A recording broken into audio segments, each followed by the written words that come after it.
Hi friends, ఈరోజు మనం చుక్క కూర ఎలా చేసుకోవాలో చూద్దాం. ముందుగా ఫ్రెష్గా ఉన్న చుక్క కూరని తీసుకొని మంచిగా కట్ చేసుకోవాలి. కట్ చేసిన తర్వాత ప్యాన్లో ఆయిల్ వేసుకోవాలి. 2 స్పూన్స్ వేసుకోవాలి ఆయిల్. తర్వాత ఒక ఆనియన్, పచ్చిమిర్చి, కొన్ని వెల్లుల్లిపాయలు కట్ చేసుకొని పక్కన పెట్టుకోవాలి. మనం పెట్టుకున్న తర్వాత ఆయిల్ హీట్ అయిన తర్వాత వెల్లుల్లి రెబ్బలు వేసుకోవాలి.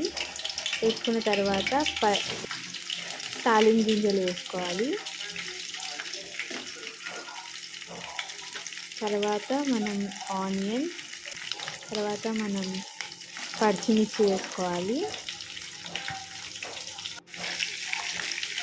పచ్చిమిర్చి వేసుకున్న తర్వాత కొంచెం అలా ఫ్రై చేసిన తర్వాత ఆనియన్స్ వేసుకోవాలి. ఆనియన్స్ మంచిగా డీప్ ఫ్రై అయిన తర్వాత మంచిగా కుక్ చేసుకోవాలి. ఆనియన్స్ అనేవి బ్రౌన్ కలర్లో వచ్చేలా చూసుకోవాలి. తర్వాత పచ్చిమిర్చి వేసుకోవాలి.